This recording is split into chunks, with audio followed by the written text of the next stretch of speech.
Okay, so in today's video, I interviewed 3 mouse reviewers. The 3 mouse reviewers were MinuteTech, Armegon, and Heli3x. I asked them 6 different questions, and all their channels will be in the description down below. I really hope you guys enjoy, and let's hop into it. Question number 1. What is your personal favorite mouse that you have reviewed? My personal favorite, it's pretty much split between two different ones. The Logitech Superlight, Logitech G Pro Superlight, and the Final Mouse Starlight 12. I don't use the Final Mouse that often though in Minecraft because I don't want to break it trying to butterfly click. G Pro Superlight, 100%. Like, this mouse is absolutely amazing. I love it. It's a really good mouse. If you don't need a debounce timer, it's probably the best mouse on the market right now. What did you say? If you can afford it. Second one will be like HASTE, but if I had access to the wireless one, I think that'll be pretty good because G-Wolves is sending me early access copy to the wireless version in like 2 months. MinuteTech as well, which is pretty cool. Yeah. And third mouse, I don't know. I have to say like Starlight 12.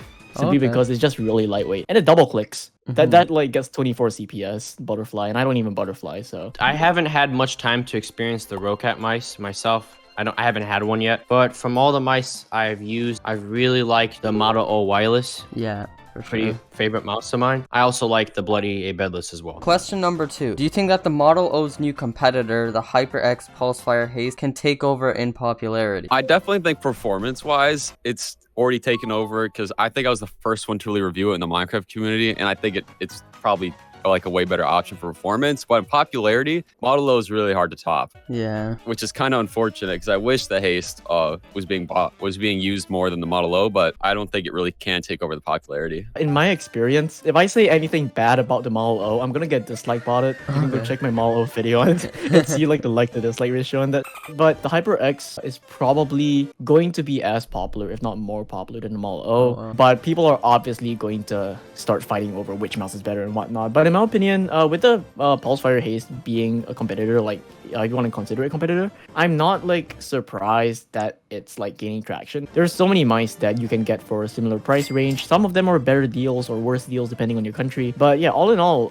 the Model O is like, I just want to put this out there before this video gets like dislike bottle. The Model O, in my opinion, is a pretty good mouse. I've seen like many YouTubers make videos about this. Shout out to Armegon. for sure. Yeah, I think this mouse has great potential, and it seems like a pretty good competitor. I heard that it has adjustable debounce, right? Yeah. So yeah, I think this mouse can make a big come up. And it comes with grip tape, right? I'm not sure. Yeah, I think it does. I watched a review. And also, like, I haven't really seen a company come with grip tape with the mouse. Maybe that's just me. Yeah, they're appealing to that MC community. Question number 3. What is your opinion on more companies making mice debounce timers adjustable? Yeah, I think there's nothing really wrong with adjustable debounce times. There's a huge market for Minecraft players, and if companies can at least attract them just through adjustable debounce time, it would actually help them out a lot. It's like a win-win, kind of. I feel it will definitely make the mouse scene for Minecraft a lot more versatile, and the mice you can get for butterflying are gonna expand a lot more from just like the Model O and MM710, for example. I personally feel in the coming years, it's not gonna be very good for the Minecraft scene. Simply because when you have your debounce timers all the way down, right, you basically get a consistent like 20 to 24 CPS. What this means is it's gonna be harder to differentiate between legit players if every legit player is clicking 20 and someone was auto-clicking or using some other macro. I don't want people wasting like $40 on a mouse that's gonna break eventually. Bloody, but okay.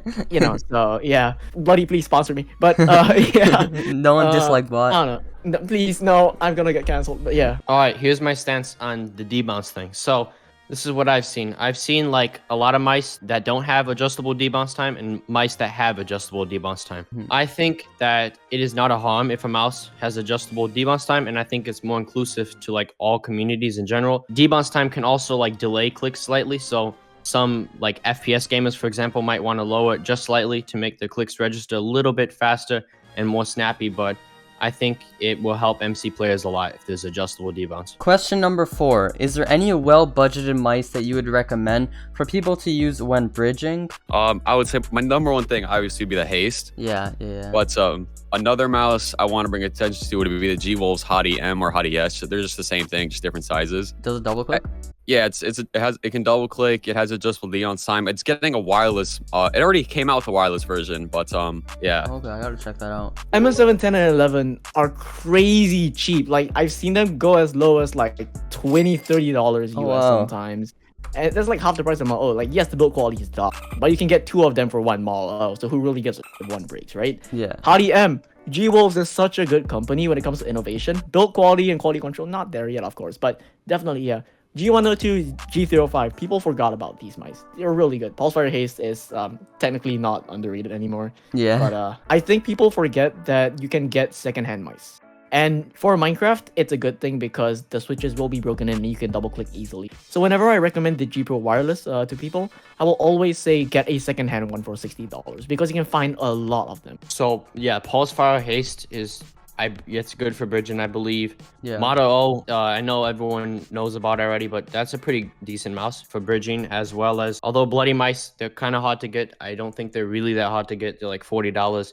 Those are also decent, but they're not like the best for like PvP because they're kind of heavy. Question number 5. When would you recommend a heavier mouse or lighter mouse for people? And are lighter mice better for god bridging, or would you rather use something more stable? Well, light mice can also have a really good build quality, but yeah, it's also more common and heavier, I think. You could just press down on your mouse heavy on your mouse pad, no matter how light it is, and it'll stay in place. I would say I wouldn't really recommend heavier mice. I would always recommend the lighter because you can just apply more pressure and it'll just stay in place. Yeah, it's also personal preference probably. Yeah. Like, if people like... True. I mean, I don't know a lot of heavy mice that can double click. The only mice I can really think of are like the Bloody A70, A60, or like a Rocat Kane 100, something around that. You have the Bloody line, which I know is good for god bridging. I know it's good. I know it's absolutely amazing for like CPS, and Yeah. I cannot deny that. And that's like 120 grams. And on the other side of the spectrum, with like 59 grams, no, not 59, it's like 49 grams. Once again, MM710. I feel it's a great budget option because of how cheap it is.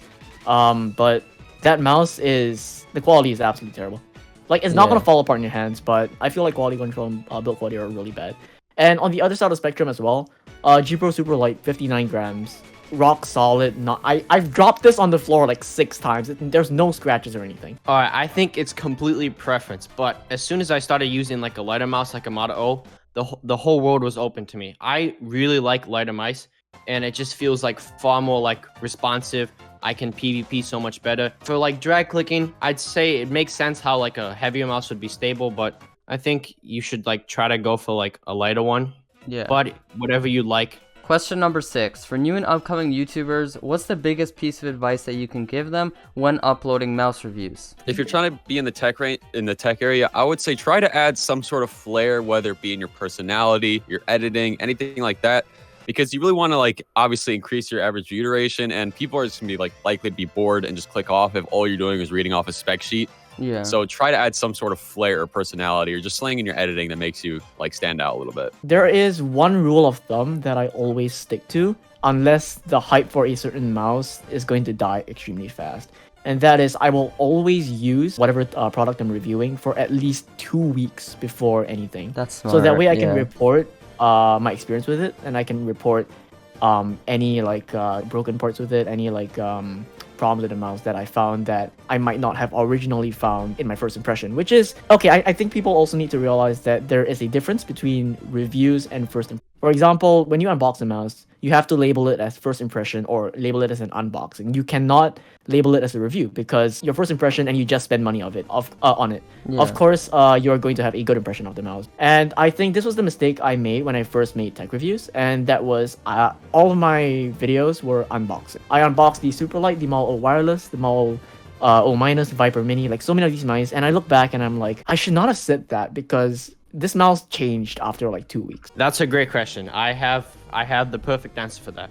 If you want to be a YouTuber and if you want to grow, just be creative and do you. Don't try to like copy ideas. Just try to come up with the most creative things you can possibly do and try to add something new to the market so that more and more people can be entertained. I want to mention like your intros are very unique or creative, and like I think that's one thing that people love about your channel as well, that you don't have like, you know, the classic in-game like Optifine zoomed into your Minecraft skin. You actually like put a lot of effort. In fact, like I created my own trend, the drag clicking mod series. I mod keyboards, I mod mice, I mod everything to drag click, like a G502 which can't drag click. I modded it completely from scratch to drag click. So that's a cool thing I made, for example.